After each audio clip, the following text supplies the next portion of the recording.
We live on a beautiful planet. Today, our natural landscapes also boast man-made wonders, icons of engineering and architecture. So what are the world's modern wonders? We've compiled our top 7, from the tallest building on Earth to the longest underwater tunnel, from aviation's greatest airliner to engineering's greatest work of art. These are our modern wonders.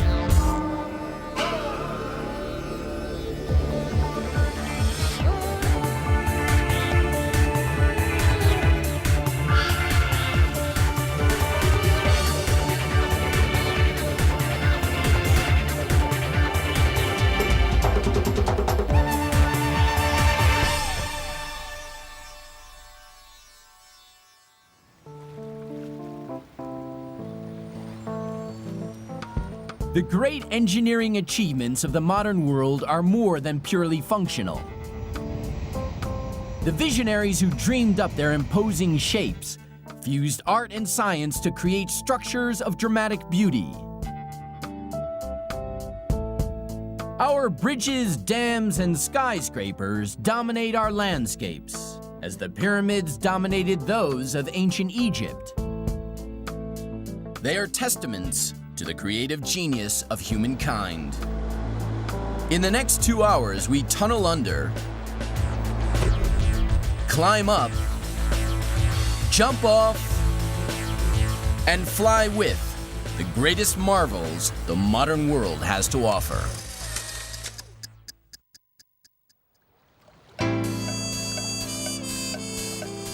Brooklyn Bridge is a modern masterpiece from a bygone age. A symbol of humanity's ability to conquer nature, it was the moonshot of its day. When it was built, it was over twice as long as any suspension bridge on Earth. Its towers once soared above the Manhattan skyline. It was the first landmark of the vertical city.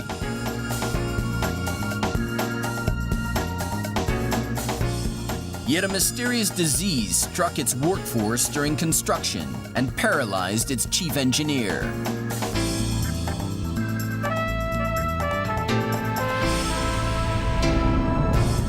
The Brooklyn Bridge spans New York's East River, connecting Manhattan and Brooklyn.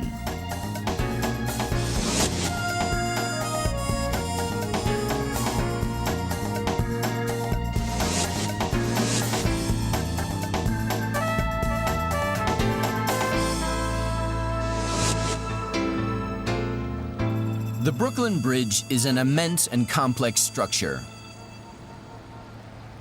When it was completed in 1883, it was an engineering work of unparalleled genius. Though built in the age of the horse and cart, it's so strong that it now carries up to 150,000 cars a day. Keeping this old workhorse in top condition is the job of the East River Iron Workers. I love working on the Brooklyn Bridge because it is the most famous bridge in the world. If you see it in movies, you see it in commercials, it's everywhere. Once you come up here, it becomes part of you. It's like every time you see it, it's like, that's my bridge. My favorite bridge is the Brooklyn Bridge because it's a work of art. There's no other bridge like this in the world. It costs $3 million a year to keep the bridge operational.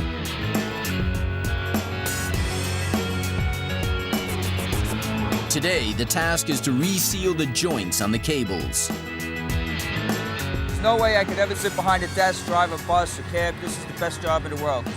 You have total freedom here. You're out in the open. It's beautiful.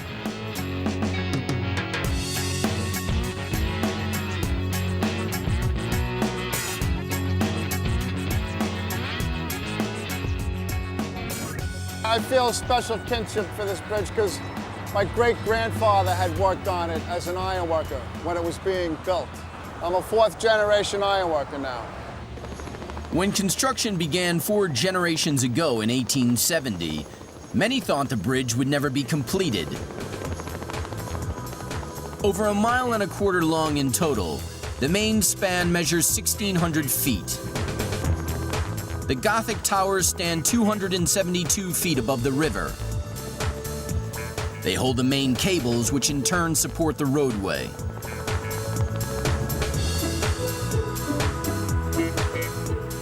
Just one of these cables contains more than 3,500 miles of wire, enough to stretch from New York to London, England. The roadway hangs from the main cables via hundreds of vertical suspenders and diagonal stays, which together create a web of wire.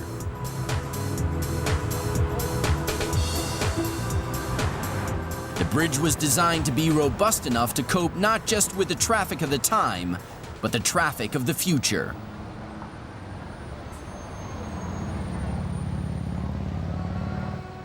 Cables, suspenders, and stays must be routinely checked and lubricated, and as long as they are, ironworkers like Dave Collins have no doubt the bridge has a long life ahead of it.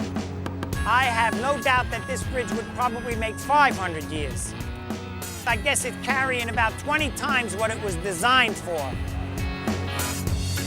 So basically what we're going to do today is just inspect the clamps, look for loose ones, and for some erosion of some nature.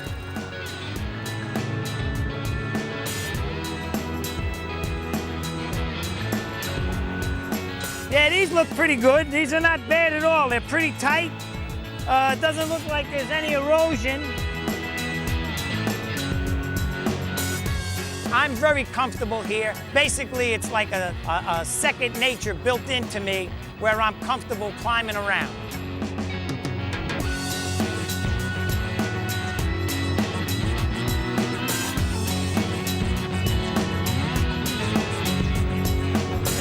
That'll be it for today, I guess.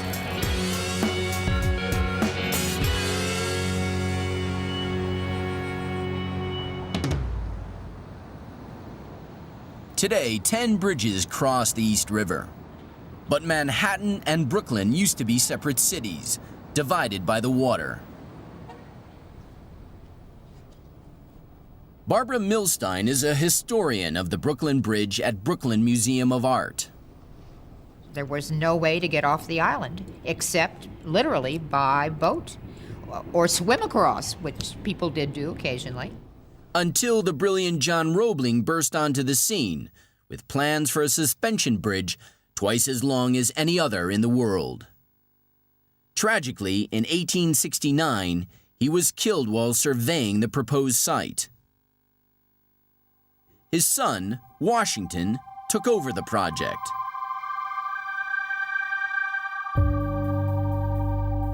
The key elements of the bridge are its Gothic towers, which stand on the bed of the river. Each tower was built on top of a giant watertight box called a caisson. Made out of wood, Brooklyn Caisson weighed 3,000 tons and was the size of half a city block. The first courses of stone for the towers were laid on top of the caissons, gradually depressing them to the riverbed. As Washington Roebling's drawings show, compressed air was pumped into the caissons. Men entered via an airlock and dug the riverbed by hand. As the digging went on below, the towers were simultaneously constructed above, forcing the caissons ever deeper. The men who went down into this caisson under the river, they really didn't know what they were getting into. They were certainly not men who had done this work before. And you can imagine what the sounds were like. It was alternately hideously hot and freezing cold. The smell was unbearable. The work was hideously hard to do.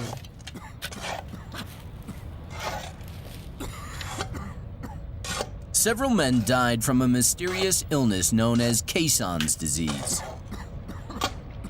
In fact, they were victims of what scuba divers now know to be the bends. The trips in and out of the pressurized caissons caused nitrogen bubbles to form in their veins, damaging their nervous systems. Washington Roebling himself was disabled by the bends, and he had to direct operations from his bedroom overlooking the construction site.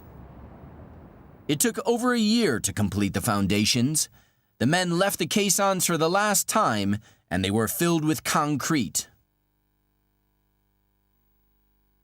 It took almost 14 years to complete the bridge, nearly 3 times longer than scheduled. It also cost 27 men their lives. It's difficult today to imagine the excitement generated by the opening of the Brooklyn Bridge in 1883. For the first time, people and commerce could move quickly and easily between Manhattan and Brooklyn.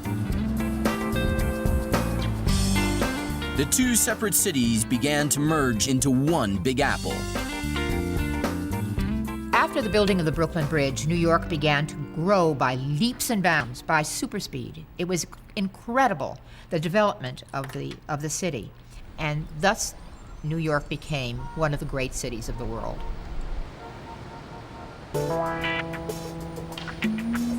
Taxi driver Peter Franklin is known as the Gabby Cabbie. He's an honors graduate from the streets of New York. There is no question that the Brooklyn Bridge is the single most representative item of the city of New York. Because in a way, the Statue of Liberty, yeah, that's the whole country. The Empire State Building, yeah, that's the whole state. But Brooklyn Bridge really is New York. Brooklyn Bridge not only links Manhattan with Brooklyn, it also spans separate epochs in American history.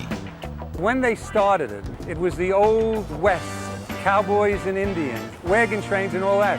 By the time they finished the bridge, we were now hurtling towards America being the principal power in the world. So in a way, it was the transitional thing, it was almost like a time machine. It took us from the past and brought us into the modern world.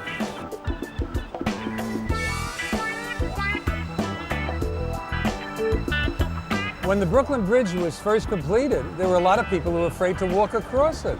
They were afraid to walk across it because they had never seen anything of this magnitude, and they thought to themselves, gee, is this thing going to stay up or not?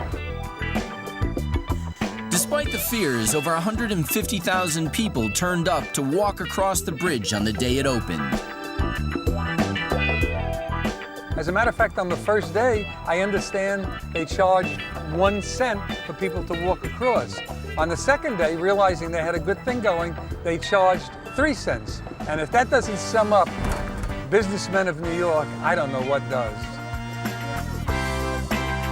The pedestrian boardwalk is the heart and soul of the bridge, a place to exercise, socialize, and enjoy the view. It's as much a park as a bridge. And it even has its own police patrols, just in case.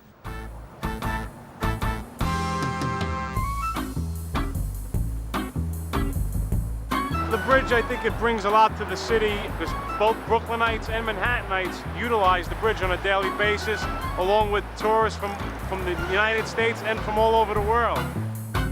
This is the 84th Precinct's favorite beat. We like to talk to people, we like talking to tourists. It's a lot of fun just to be involved with the whole bridge during, day-to-day activities. The bridge generates a sense of well-being. It's just a beautiful spot. It's one of the best spots in the city to be at. Never a bad view from up here. It's always beautiful. Once upon a time, the Brooklyn Bridge was notorious as a suicide spot. Today, the bridge is one of New York's most romantic places. As a matter of fact, many newlyweds have their wedding photos taken here.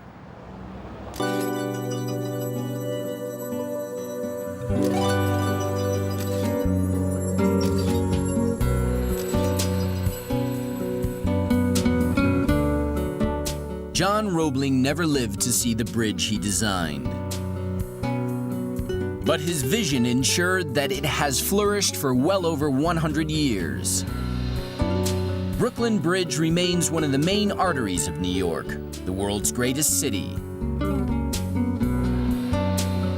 That it still thrives in the 21st century is the ultimate accolade to those who designed it and built it.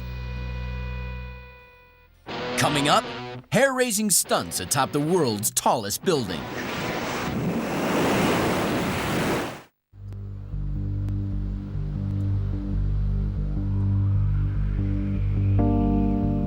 Ever since human beings began to build, they have tried to reach the heavens. The Petronas Towers in Malaysia are so high, they almost seem to make it. This is the tallest structure mankind has ever built. 88 stories of steel, glass, and concrete tower 1,500 feet above street level.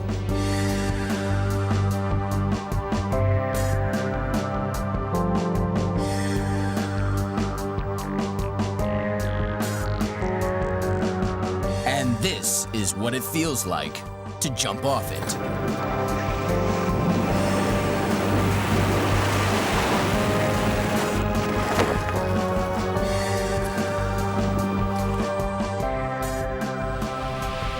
The Petronas Towers are located in the Malaysian capital, Kuala Lumpur.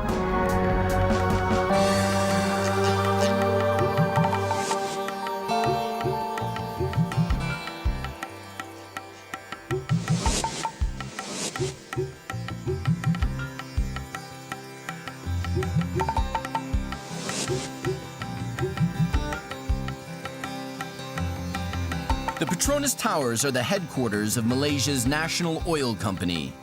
Each tower can house 5,000 employees.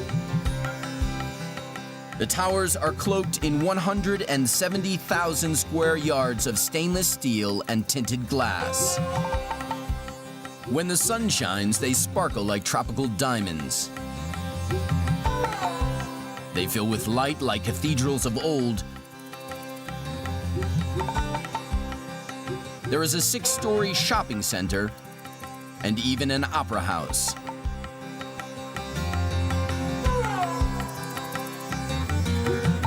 A sky bridge creates a passage between the towers at mid-height. The result is a building that is as unique to Kuala Lumpur as the Eiffel Tower is to Paris.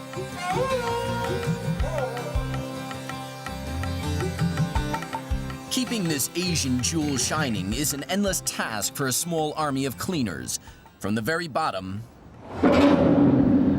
all the way to the top.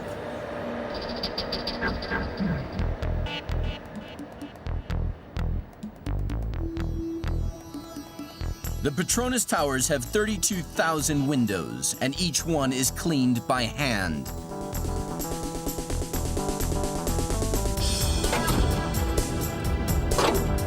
Window cleaner Mohammed Jamil discovered on his first day that this job requires a strong head for heights. First time I scared, I scared because this one is a first experience for me and this work I never do before.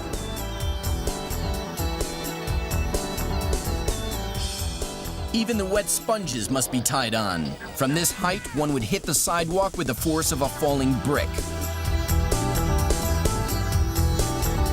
For us now, this work is very easy for us. I never talking about the new guy. I don't know about that.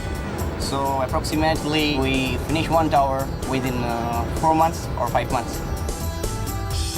Just in time to start all over again.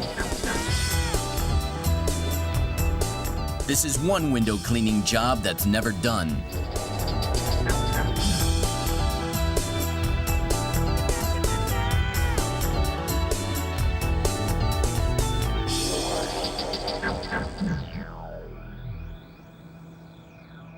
Beyond a certain point, the higher a building is, the less cost-effective it becomes.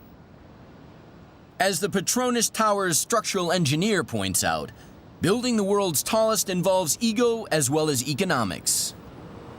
There is a certain element of status symbol in it. When you do a purely rational economic study, you find that the sort of ideal point at which it doesn't make sense to build much higher is in the range of perhaps 50, 60, maybe 70 stories. So if you're going above that, you're kind of making a conscious decision to do something more. The statement that the Petronas Towers are making is that Malaysia has arrived. In the 20th century, America was the home of the skyscraper.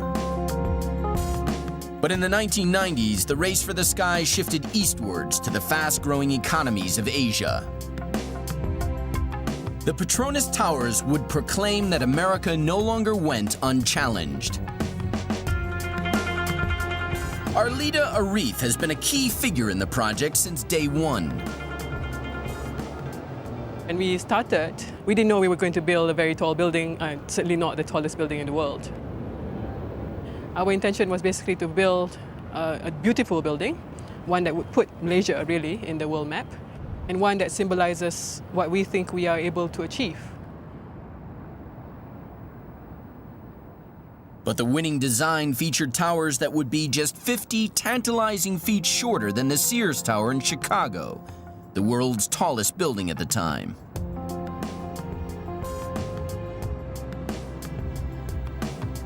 According to Arif, critical changes in height were then made for purely aesthetic reasons.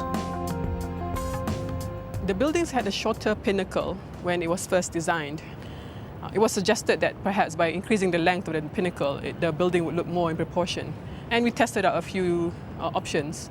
And the one that was selected just touched the tip at 442 meters, which just made it slightly taller than the Sears Tower in Chicago. So it was a pleasant surprise. Surprise or not, the new pinnacles would beat the Sears Tower by 33 feet and make the Petronas Towers the world's tallest building. The taller a building, the bigger the problem of wind sway. The Petronas Towers can sway by up to 2 feet in high winds. This wouldn't be a problem, except for the Sky Bridge. Structural engineers realized that if the bridge was fixed rigidly into position, a tropical storm could bring it crashing down. The method of supporting the Sky Bridge was a pretty critical question. We realized that if a gust of wind were to hit one tower first, half of that wind force would have tried to travel through the bridge and could have crushed it. To get around the problem, they designed a bridge that floats in and out of the moving towers on gigantic bearings. An arch support completes the system. The arch means that the midpoint of the bridge is equidistant between the two towers. The towers can do their dancing during the wind, and when they've done their dancing and they've stopped, the bridge will be equidistant between the towers again.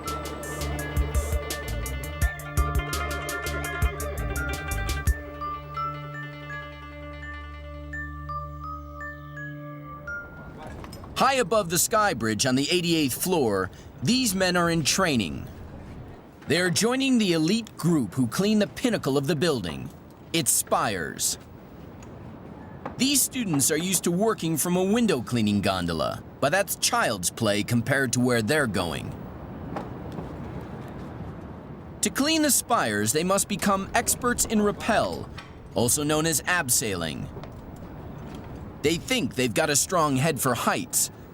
They're about to find out. We train them from the ball ring downwards first.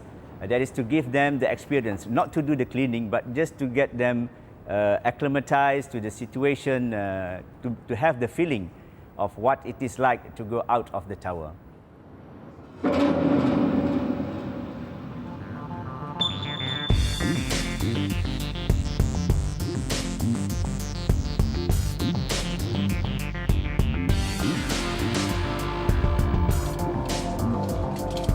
Train them in a few phases. The first phase is basic abseiling, and then knowing the rope works. And then we also train these boys to do changing from one rope to another whilst in air.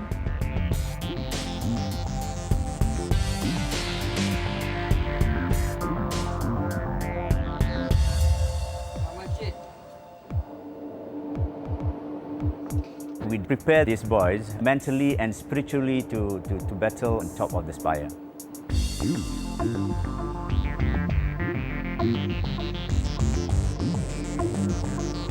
A student must undergo intensive training before his skill and nerve are ready for the spire.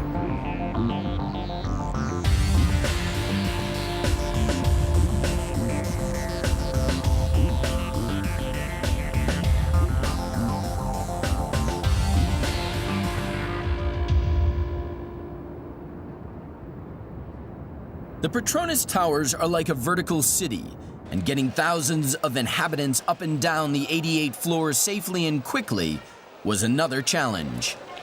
The design of elevators on a high-rise building or a skyscraper is a real challenge because you have a lot of people moving, tens of thousands of people moving up and down. They all want to get to work around the same time, go to lunch the same time, leave the same time.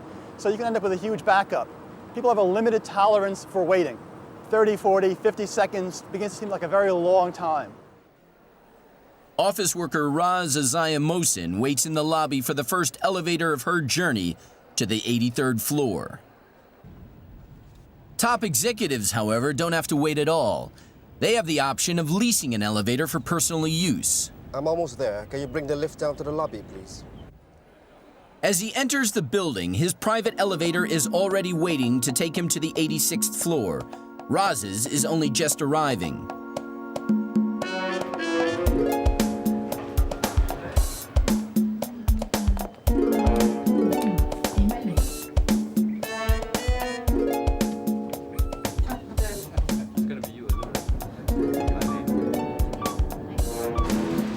On the left, Raz's elevator ascends at 19 feet per second.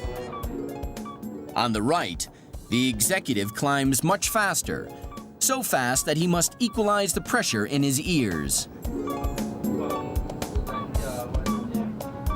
Raz's ride only goes as far as the sky lobby, halfway up the towers. While the executive continues on his way, she must take an escalator up one floor to catch her next ride, a local cab that will take her on to the top half of the tower. Meanwhile, the executive's private elevator has whisked him non-stop to the 86th floor. He's already at his desk working, while Raz is still on the move. By the time she reaches her destination, deals may have already been cut 3 floors above. Nonetheless, the elevator system has got her 1,180 feet up in less than 2 minutes. Up next, a death-defying climb to the top of the spires. These men are preparing to climb the spire of the world's tallest building, Malaysia's Petronas Towers. It's scary, but I don't have time to think. I just concentrate to my work. Hopefully, everything is go okay and clear.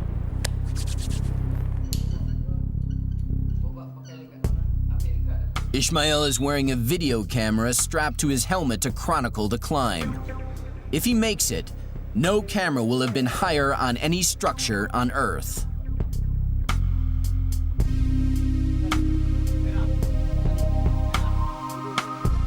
I must prepare properly the rope on the right position.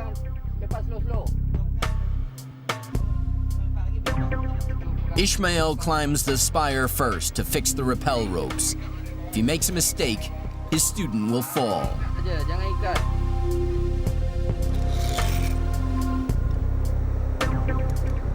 It's 150 feet to the top and 1,350 to the streets below.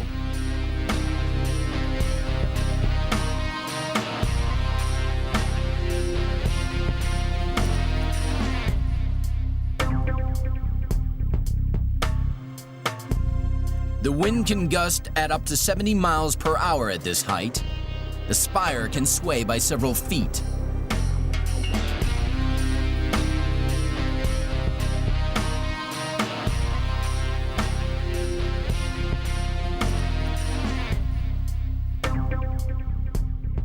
Ishmael reaches the summit. His helmet camera gives an idea of the dizzying height.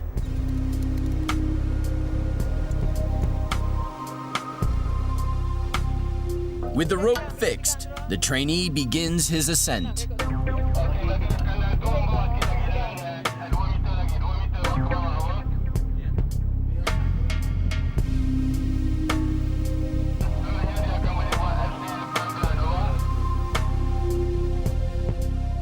Ishmael helps him to transfer to the rappel rope.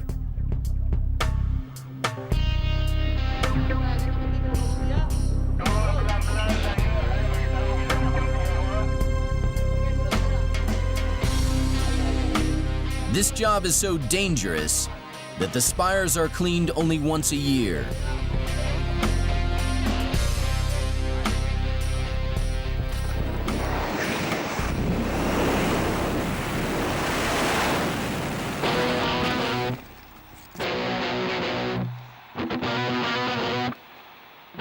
On December 31st, 2000, the Petronas Towers became the platform for the greatest official base jump of all time.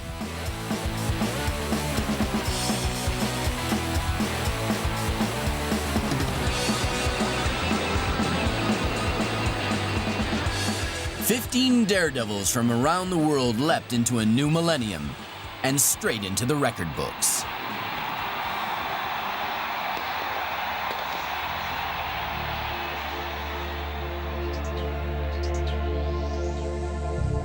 In the age of the skyscraper, no building holds the title of world's tallest for long. One day, the Petronas Towers will be surpassed, just like the Sears Tower in the Empire State before them. But for now, they remain king of the skies.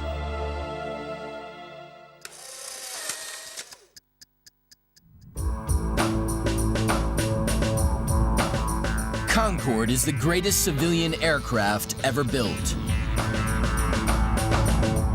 In the Aviation Hall of Fame, Concorde stands second only to the Wright brothers' maiden flight. Even before she leaves the ground, she goes like a bat out of hell.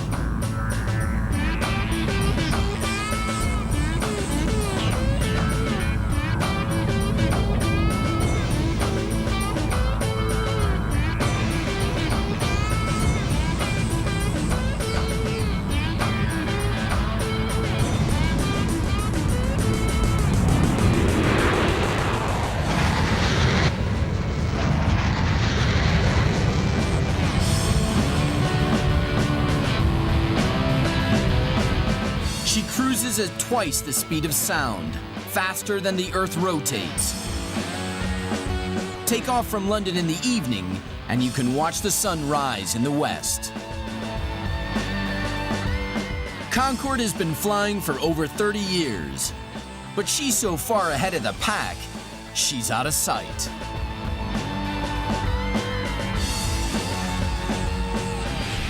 Concorde is an Anglo-French invention. She was conceived, developed, and perfected in Toulouse, France, and Filton, England.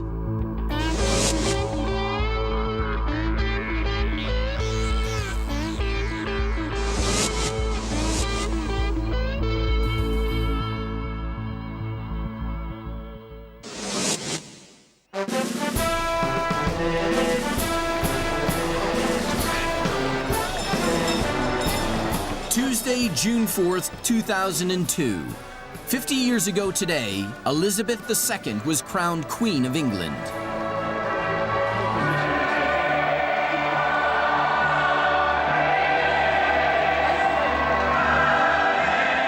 The crowning moment of this golden jubilee will be provided by another queen, Concorde, sovereign of the skies. At London's Heathrow Airport, Captain Mike Bannister is going through his pre-flight checks. Mike is the senior Concorde pilot in British Airways. There are 12 pilots in the team, but as number one, he's first choice to fly today's mission. I'm very honoured to be involved in the Jubilee Flypast later on today. It's a great thrill. We've been preparing for it for over 4 months, and very soon we'll be setting off to join up with the world's leading aerobatic team, the Red Arrows. At the time of the Queen's Silver Jubilee in 1977, Concorde had already been in service for 1 year.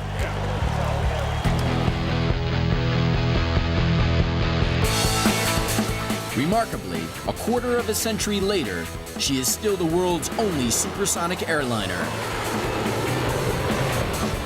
We'll join up with the Red Arrows over the North Sea, then with the rest of the formation, route in over London towards Her Majesty. It's going to be a great moment.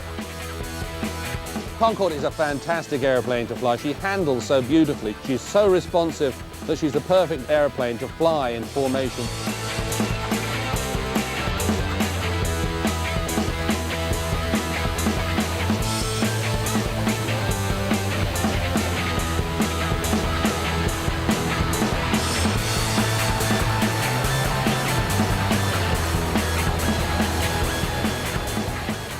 I'm seeing all of the Mall and the whole of the front of Buckingham Palace. Literally millions of people there waving.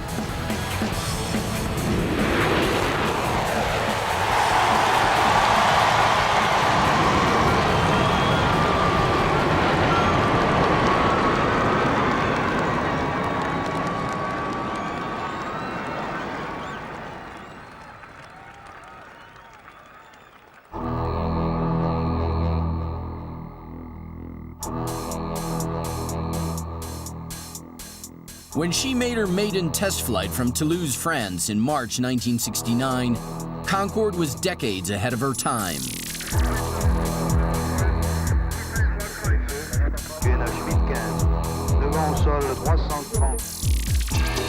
The transistor radio was still considered a neat new idea. Home computers and even digital watches were still a dream. Yet here was an aircraft which aimed to carry 100 passengers at twice the speed of sound.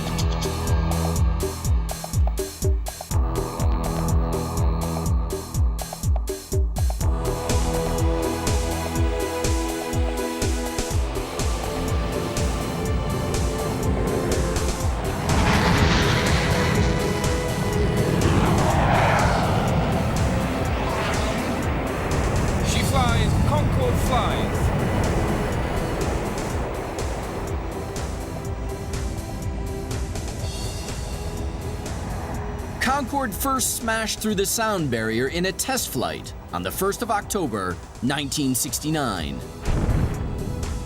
As she punched through the air at Mach 1, the sonic boom could be heard 20 miles away. It had cost over $3 billion to get Concorde airborne and supersonic.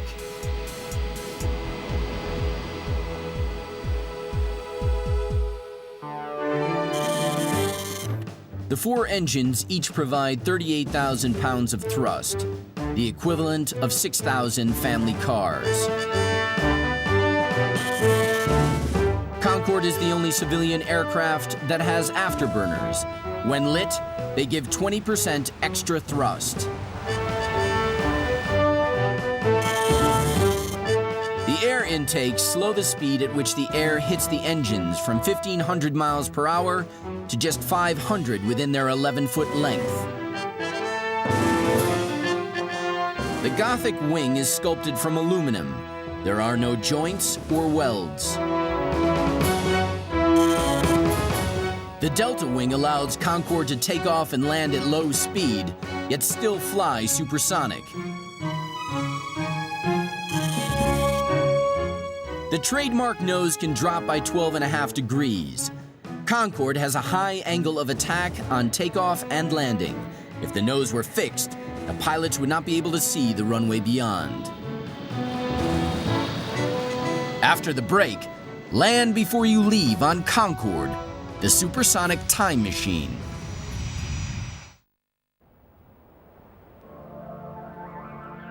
On the 25th of July, 2000, Concorde crashed just after takeoff from Paris Airport. Both French and British Concorde fleets were grounded. The disaster marred a previously unmatched safety record. A tire had punctured on takeoff, sending shrapnel into the fuel tanks encased in the wings. Amongst other measures, Kevlar linings were fitted to the fuel tanks to prevent recurrence, and within 15 months, the revamped Concorde was back in business.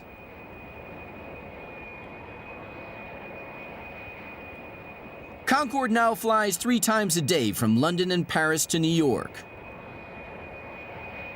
She makes the 3,400-mile flight in less than half the time of a jumbo jet.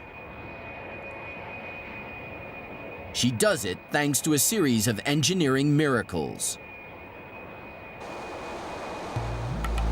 The pilot lights the afterburners for takeoff.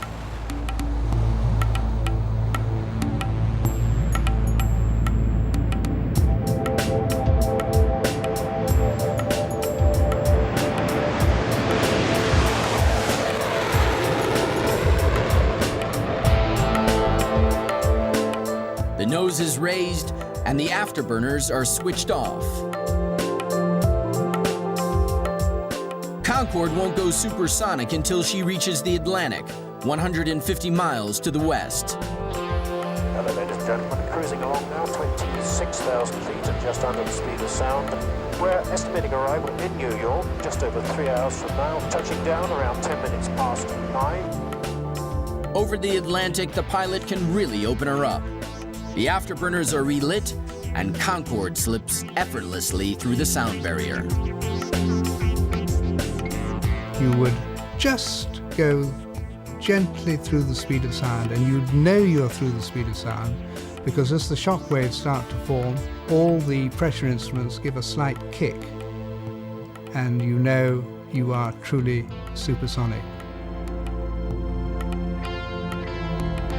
This plane is built for speed, and the faster she goes, the better she performs. At Mach 1.7, the afterburners are switched off again, and she accelerates to twice the speed of sound unaided. She's almost 60,000 feet above the Earth, on the edges of space, and flying as fast as a speeding bullet.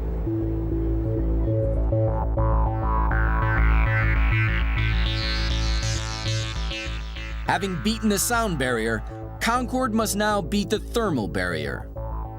At Mach 2, air friction heats her skin to 260 degrees Fahrenheit, well above the boiling point of water. Concorde's engines power the air conditioning system. Without it, the passengers would cook.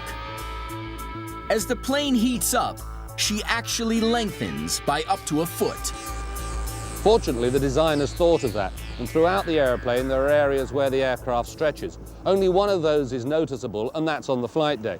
There's a section between the flight engineer's panel and the piece behind where you can't get a sheet of paper on the ground, but in the air it opens up and you can get your whole hand in there.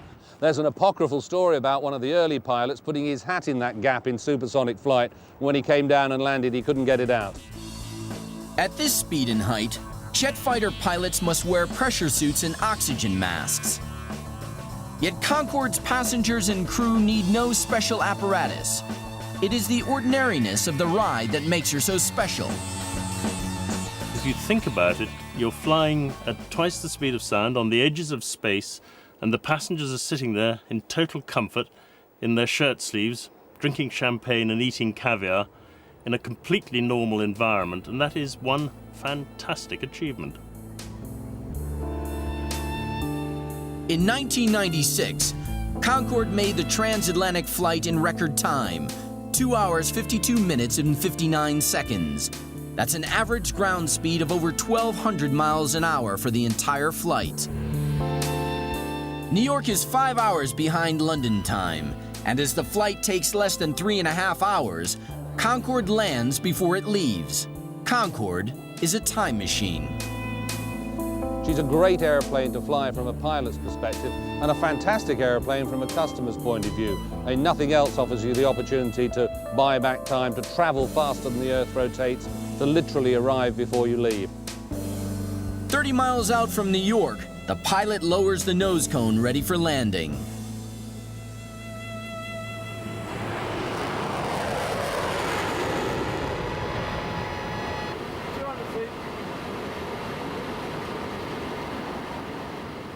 When one looks at Concorde from a distance, it seems to be much more pitched up than 11 degrees, but that's all it is.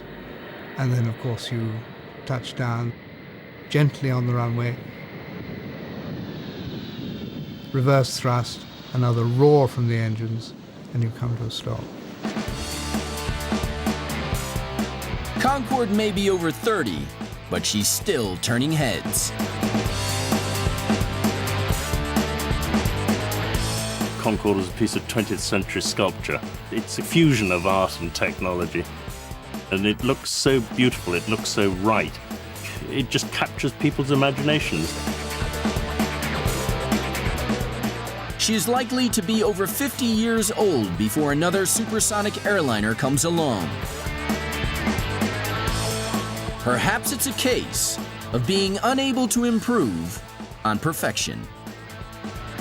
Coming up, we brave the heights of the Eiffel Tower with its daredevil workforce.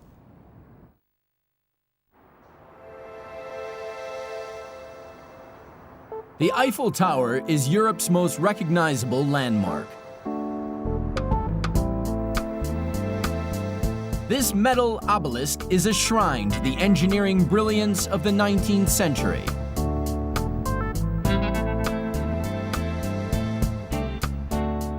It attracts more paying customers than any other monument on the planet.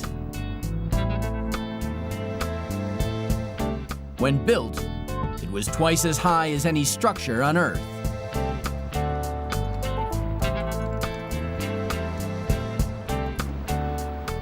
It remained the world's tallest building for 40 years.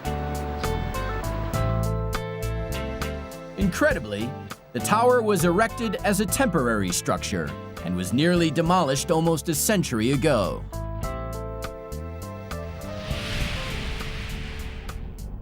The Eiffel Tower is situated in the heart of the French capital, Paris.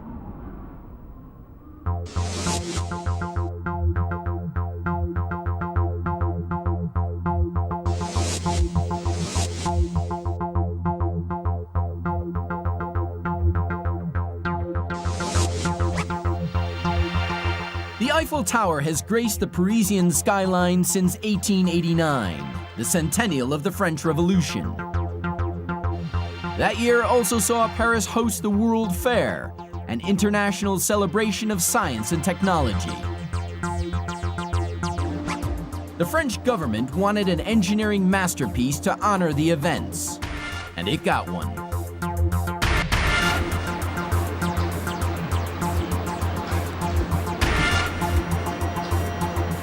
The Eiffel Tower was a futuristic building, decades ahead of its time.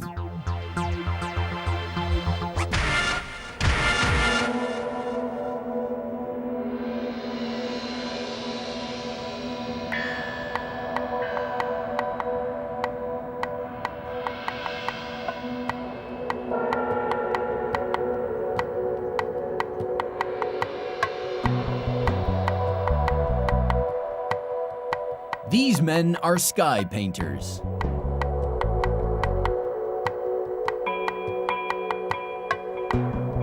Since its construction, the Eiffel Tower has been given a fresh coat of paint every 7 years. Now, the 18th painting campaign is underway.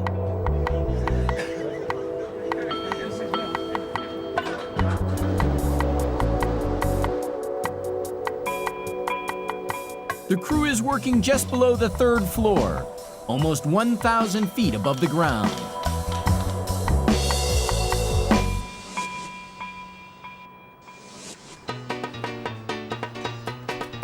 The tower consists of 240,000 square yards of metal, and every inch must be covered. The crew will get through 60 tons of paint and use 1,500 overalls and brushes.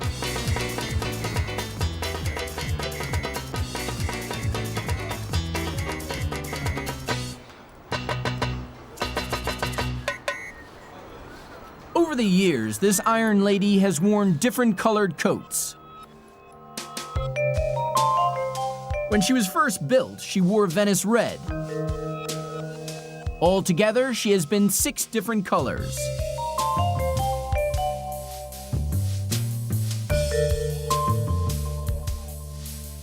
Since 1968, she has been Eiffel Bronze. The tower was the brainchild of Gustave Eiffel, a visionary engineer who specialized in building iron railway bridges. His 5,000 blueprints for the tower's assembly were hand-drawn and incredibly detailed. Construction began in 1887. The tower would be made from over 18,000 metal parts, held together by 2.5 million rivets.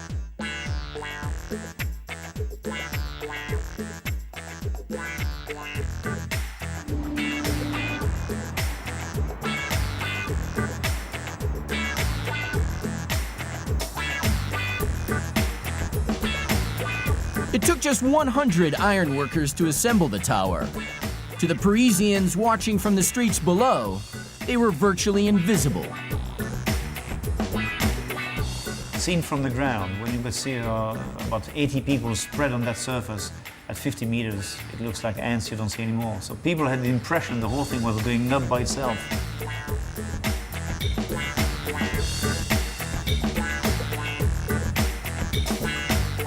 The ingenuity of design and assembly meant the whole structure was completed in just 2 years, 2 months and 5 days, and without a single fatality.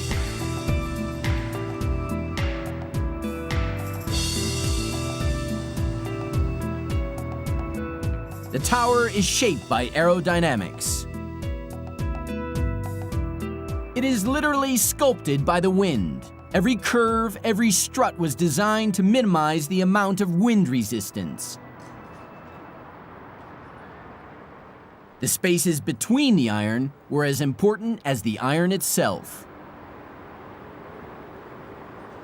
The metal structure weighs only 7,300 tons, yet it barely moves, even in the strongest winds.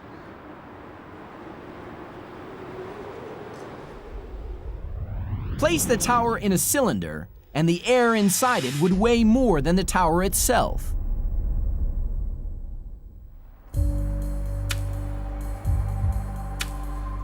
The physical beauty of this spider web in the sky saved it from an early demise. The Eiffel Tower was only meant to stand for 20 years, but it became a permanent feature on the Paris skyline. Next up, how Gustave Eiffel made a king's ransom. Gustave Eiffel stood to make a fortune from the newly built Eiffel Tower if he could entice enough paying customers. Few would be prepared to climb the 1,665 steps to the top, so he installed hydraulic elevators to carry them. In 1889, elevators were a new technology. The public flocked to the tower for one of the most thrilling rides on the planet. 2 million paid to make the ascent in 1889 alone. Gustave Eiffel wiped out his debt within 2 years of the tower opening. To be in the center of Paris at 300 meters and to look down to the city would have been a spectacular thing. You could almost boast about it, that you'd done that, you know, that it was a sort of personal achievement. It remains a thrill more than a century later.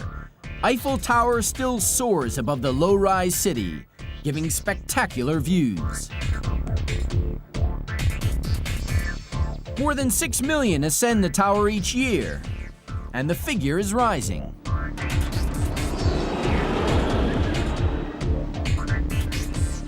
All the more incredible, then, that the hydraulic elevators from the 19th century are still operating. They are maintained by a team of dedicated engineers. These lifts are probably the last example of the 19th century technology. Still working, still used. and we do intend to keep them alive. This cylinder weighs over 200 tons. As the cylinder drops, it pushes this piston.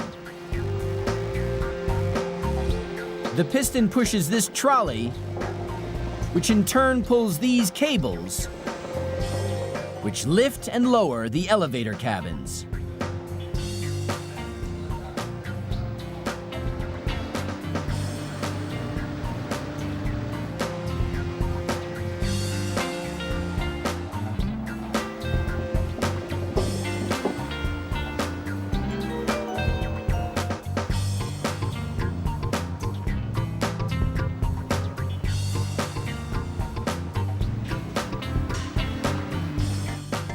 Today's system represents a fusion of old and new.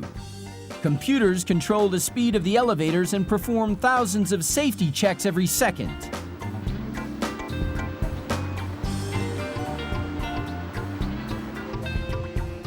And yet the pistons are still lubricated as they always were, with goose fat.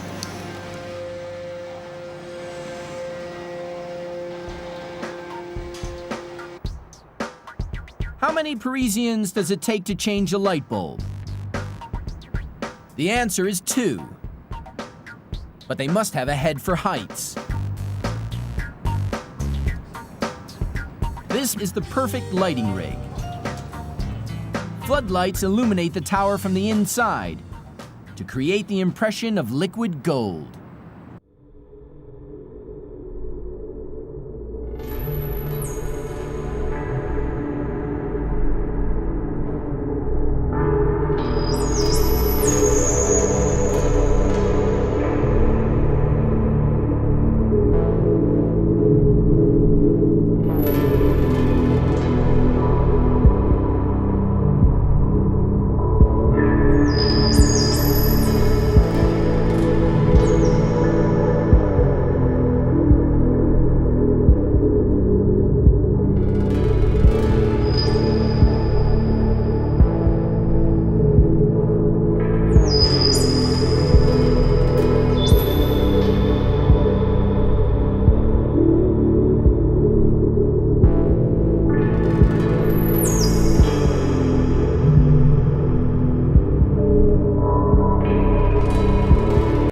Next up, we pay homage to an American icon, Hoover Dam.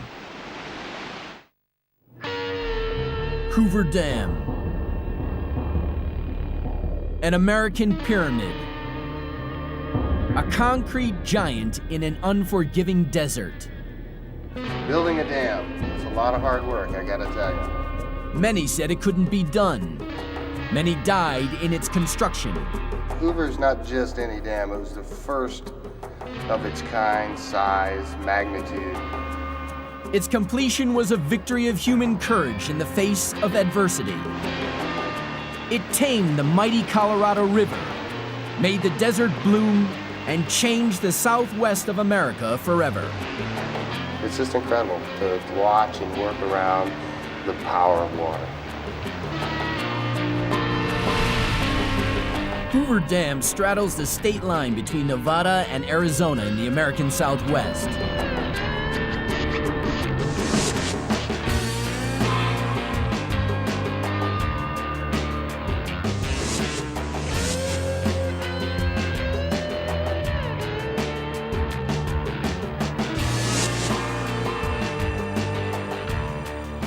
Hoover Dam is a vast concrete wall that holds back the Colorado River and forms Lake Mead. Only 45 feet thick at the top, at its base it's almost as thick as it is tall. It stands 726 feet high and contains almost 7 million tons of concrete. Pat Paternostro inspects the labyrinth of tunnels and conduits inside the dam wall.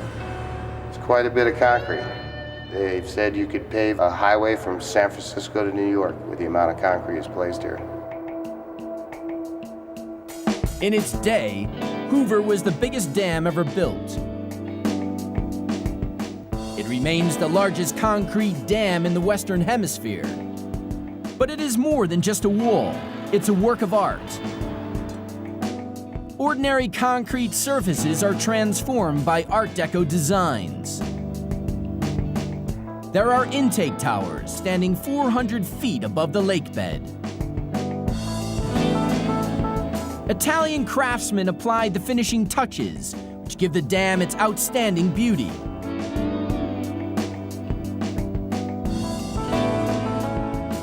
Over 38 million visitors have come here to admire its grandeur. They soon learned that without Hoover Dam, the Southwest would be a very different place.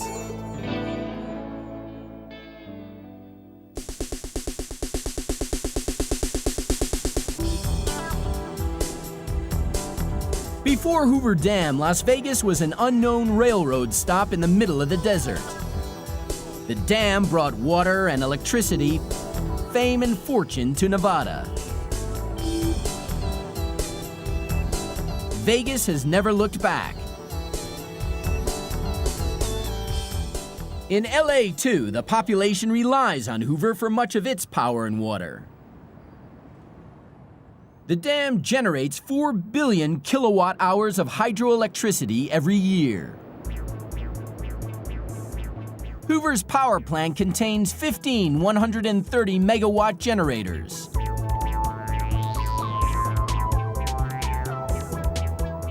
Just one could supply a city of 400,000 inhabitants with all their power needs.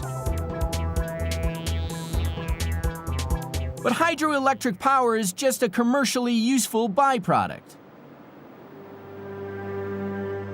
Hoover Dam's real job was to control the Colorado River. The Colorado ran wild for countless eons as it carved the Grand Canyon in its race southwest to the Gulf of California. America's most dangerous river seemed untamable. Annual spring floods caused misery and ruin for farmers in Southern California.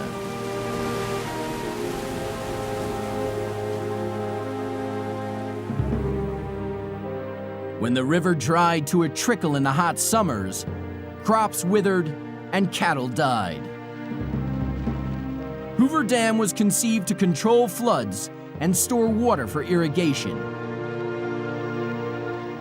Work began in 1931 during the Great Depression.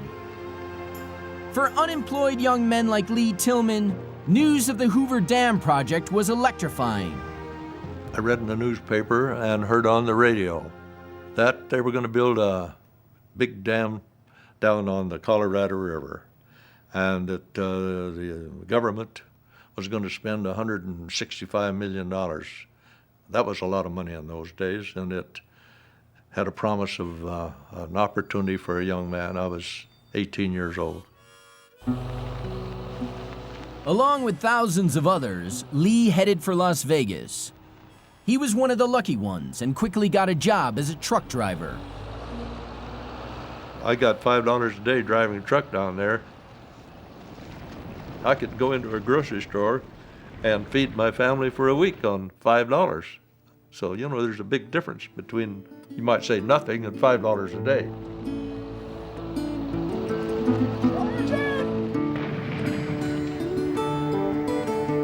The deadliest job belonged to the high scalers, men who swung from ropes 1,000 feet above the ground to blast and scrape the canyon walls in preparation for the dam's concrete.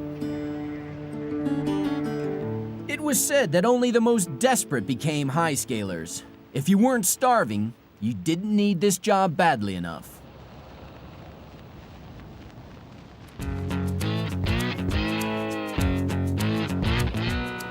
It was 2 years into the project before the first concrete could be poured.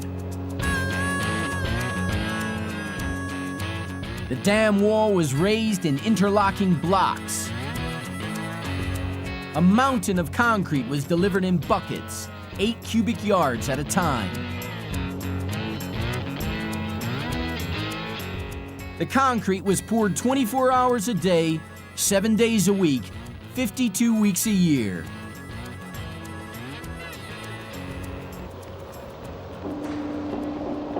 Working conditions were extreme.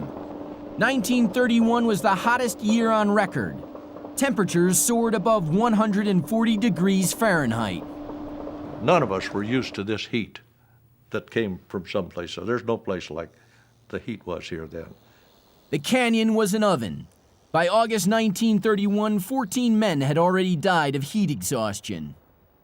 The conditions were so harsh that at first Lee barely registered the magnitude of the project. After it began to come up a little ways, I remember thinking one time, my gosh, I'm a part of something that's just tremendous.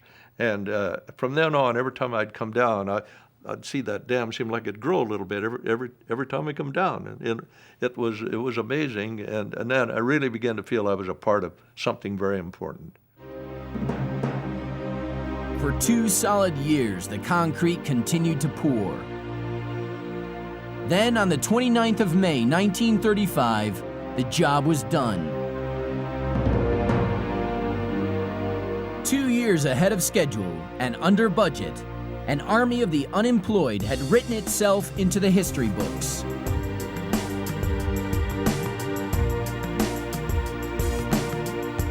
It took over 6 years for Lake Mead to fill up behind Hoover's gigantic wall. So about 200 feet from this wall here, you have the force of Lake Mead angling downward on us. It's about 45,000 pounds per square foot. So if it breaks today, we're going to Mexico.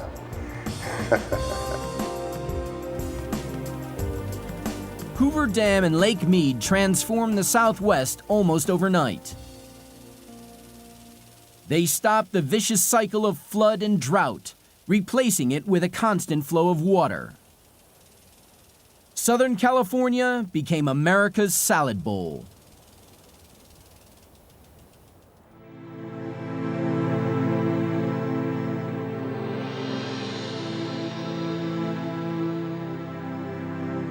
Hoover Dam is no longer the largest dam in the world, but it is still the greatest. It's both a masterpiece of engineering and an architectural classic.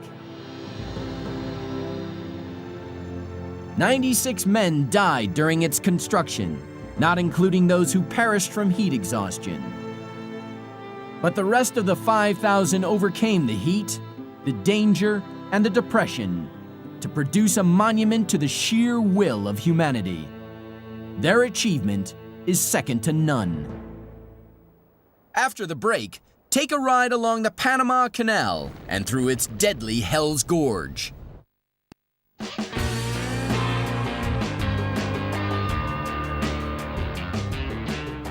This is the world's greatest man-made waterway. As early as the 16th century, people dreamed of a canal which could link the Atlantic and Pacific Oceans. It took over 150,000 workers 20 years of toil to dig the 50-mile passage. On average, 600 workers died for each mile of canal hewn from the tropical jungle.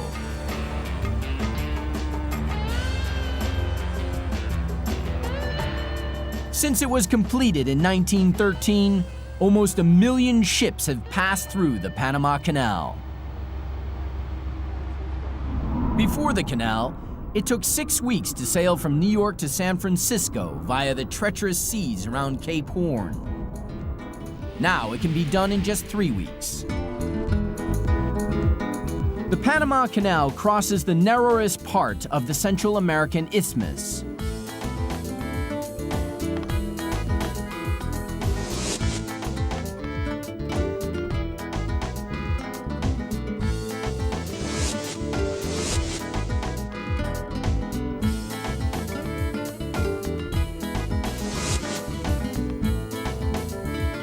Panama has a mountainous interior, so the canal is not a simple trench between oceans. Rather, it is a lock and lake system that carries ships up and over the high ground.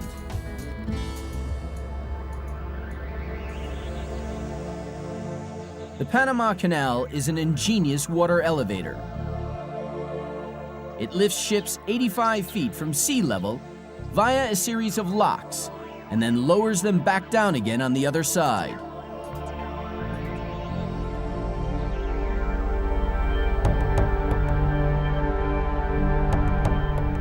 The Eleonora is designed to squeeze through the locks and cuts of the canal.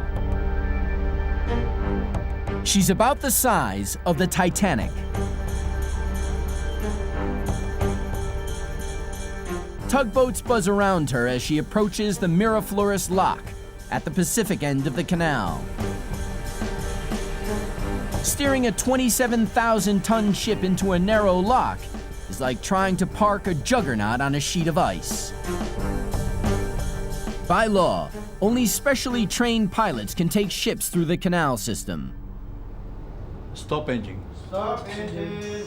Oscar Soto has been a Panama Canal pilot for 10 years. Now passing 327, sir. Captain, we go to the port wing, please. Port wing? Yes. Midship!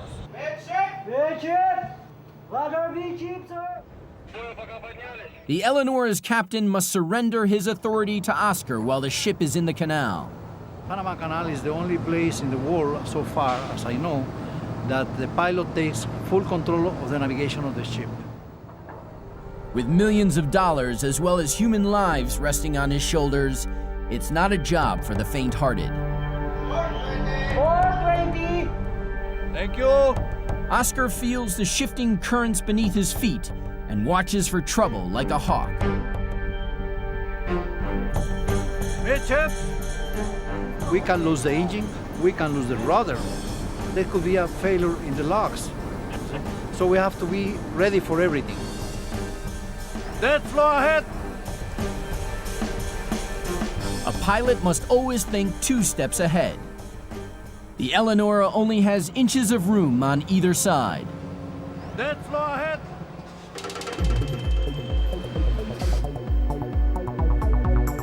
The gates shut and the water level rises until it equalizes with the chamber ahead.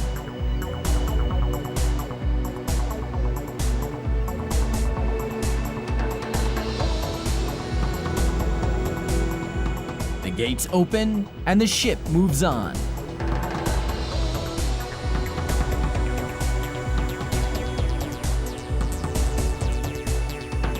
The Miraflores locks raise the Eleonora 54 feet above sea level. 3314. She sails on towards the Culebra Cut, a 9-mile gorge carved from the rock of the Continental Divide. It was here that the first attempt to dig a canal in the 1870s failed. The workforce nicknamed the cut Hell's Gorge. French engineer Ferdinand de Lesseps had built the Suez Canal and thought he could do the same in Panama. But after 7 years of fighting malaria, yellow fever, and a brutal climate, the French had excavated only 1/10 of the canal. More than 20,000 workers lost their lives. De Lesseps abandoned the project, bankrupt and insane. 15 years later, the US government thought it could succeed where the French had failed. Steam shovels enabled the Americans to excavate more in a day than the French had managed in a month. Temperatures in the Culebra Cut rose to 120 degrees Fahrenheit at noon, and with blasting and landslides, this was the most hazardous area of construction. It involved removing millions and millions of cubic yards of rock, solid rock. At one point, there were over 13,000 people working there. It was 12-hour shifts, very intensive schedule, day after day, only Sundays off.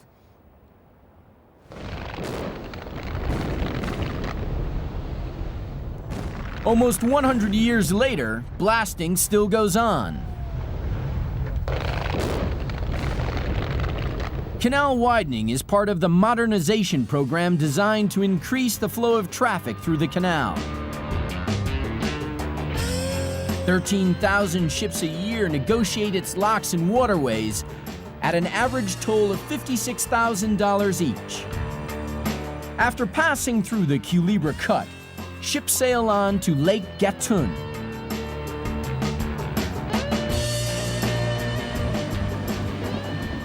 The 164 square miles of Lake Gatun were created to provide the water needed to work the locks.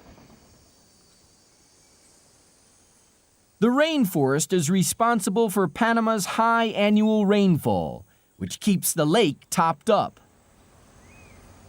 But the forest is under threat.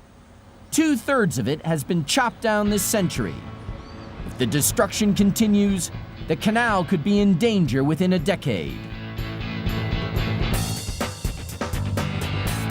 On average, 33 ships a day pass through the canal's 3 sets of locks. Each one uses 52 million gallons of water, a loss to Lake Gatun of 3 billion gallons every day, the equivalent of 3,000 Olympic swimming pools. When ships reach the end of Lake Gatun, they are lowered down to sea level through the Gatun locks. These locks are a giant machine of concrete, steel, and water. Once through the Gatun locks, it's plain sailing out into the Atlantic. The creation of a water passage across Panama was one of the great human achievements, the realization of a 400-year-old dream. These 50 miles between the oceans are among the hardest ever won by human hands. Up next, a battle through miles of rock beneath the sea to dig the Channel Tunnel. The English Channel, a stretch of sea that separates England and France. For centuries, people dreamed of digging a tunnel beneath it, but all who tried failed. In the 1980s, the French and English joined forces to try again. This time, they did it.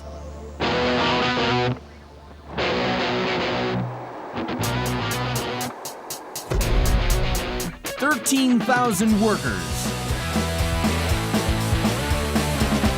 10 million tons of equipment, 93 miles of rock. This is the longest marine tunnel in the world. Many believe it's the world's greatest modern wonder. The Channel Tunnel passes beneath the sea between Folkestone, England, and Coquelles, France.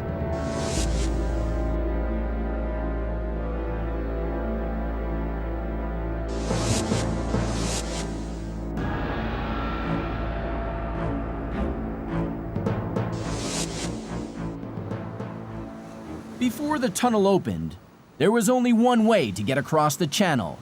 The journey from London to Paris took an entire day. Now, with a Eurostar train, it takes just 3 hours. These are amongst the most sophisticated trains in the world. Their top speed is 186 miles per hour.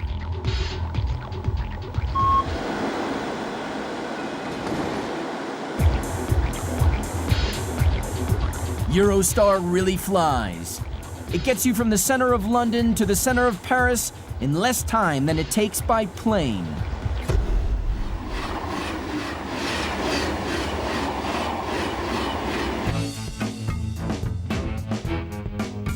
If you travel on the shuttle, you can even drive from England to France without leaving dry land.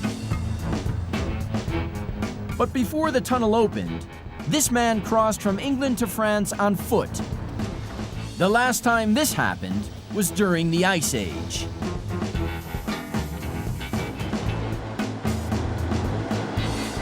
To be the first man to cross the channel by foot for 15 or 17,000 years, it was absolutely brilliant, and I'd do it tomorrow again.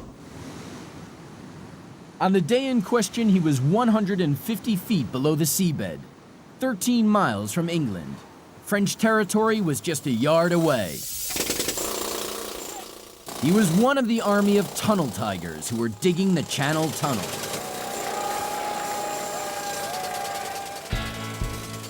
Graham's counterpart on the French side was Philippe Cosette. Both sides had been digging towards each other for a total of 24 back-breaking miles. Now they were separated by a yard of rock. At 11:13 a.m. on December the 1st, 1990, England ceased to be an island. We reached through, we shook hands, we exchanged greetings, and we exchanged the flags. When we actually broke through, there was a wind howling through the hole, and it actually took my helmet off.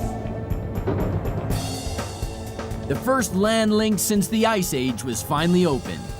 Graham had the honor of being the first to cross into France. Philip and myself do realise that we were involved in a moment of history, and we realise that it's only going to happen the once. Because even if you do another Channel Tunnel, they're not going to break the record. We've done it. We've made history. It took the Tunnel Tigers 3 years to dig their way into French territory. By train, Graham's journey from coast to coast takes only 20 minutes. Strictly speaking, there is not one Channel Tunnel, but 3. 2 rail tunnels run either side of the smaller service tunnel, in which Graham and Philippe made their historic breakthrough. The tunnels were bored in 12 stages. Both the English and the French teams had to dig 3 tunnels underground, from the coast to the inland terminals, and 3 tunnels under the sea.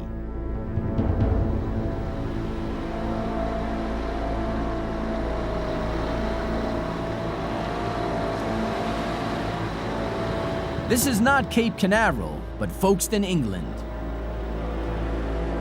Not the stages of a space rocket, but sections of a tunnel boring machine, or TBM for short. 11 TBMs were used to dig the Channel Tunnel. The largest weighed over 600 tons and measured almost 30 feet across. The sharp end of a TBM is only the tip of the whole machine. The main body stretches back 800 feet and is manned by a crew of 80. The gigantic rotating jaws got to work on the 15th of December, 1987. Its tungsten carbide teeth and blades began to tear their way through the rock. The TBM is a self-sufficient tunneling machine that can dig up to 190 feet of tunnel a day and install concrete lining on the walls.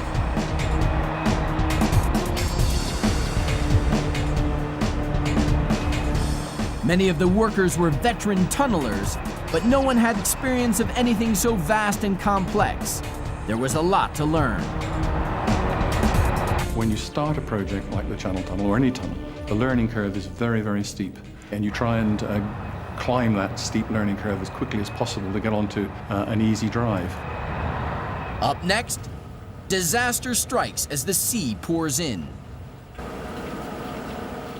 Soon after work on the Channel Tunnel began, the English team hit fractured rock. Work almost ground to a halt as the sea came pouring in. It hit morale very early on. People weren't going as quickly as they wanted to go. And people thought, my God, how long is this going to carry on for? And will it kill the project? For a while, it looked touch and go, but the English struggled through 3 miles of leaking rock and got back on track. There were criticisms of the amounts of money that were paid to these men. Believe me, these men earned every penny. Mile after mile, they drove their mechanical moles onwards.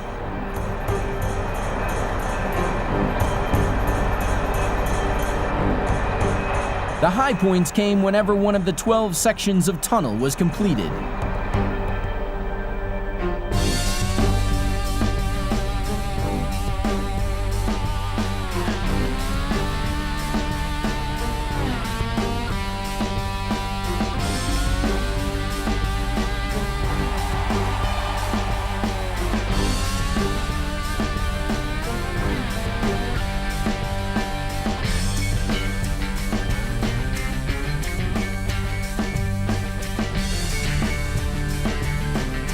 The climax came in the summer of 1991 when the rail tunnels finally met deep beneath the channel.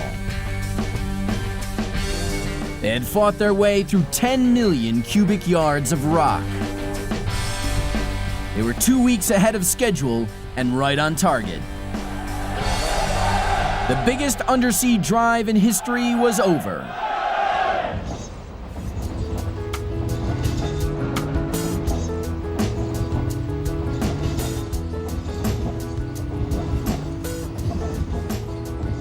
Today, the tunnel contains high-speed rail lines which carry more than 300 trains a day.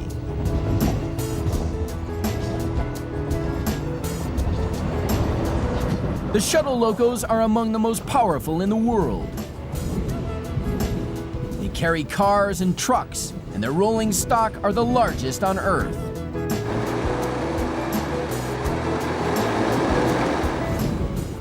In 1996, the unthinkable happened.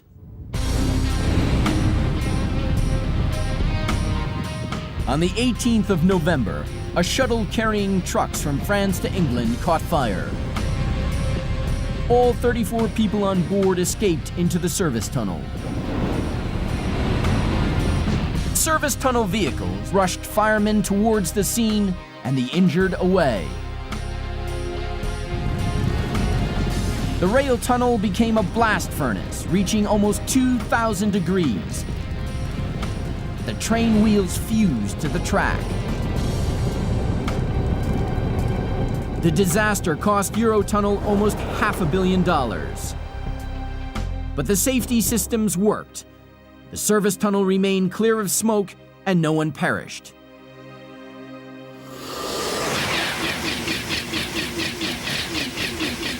Today, the Channel Tunnel is the most heavily used railway system in the world. In the first 5 years of operation, trains carried 28 million passengers and 12 million tons of freight under the sea.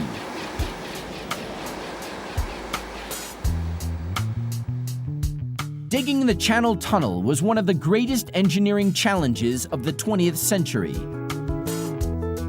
Its success makes it a contender for the title of the greatest engineering achievement of all time.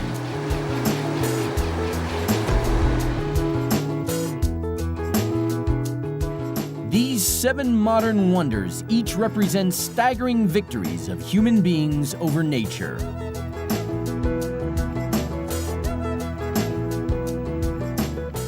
They are celebrations of our creativity, monuments to our imagination.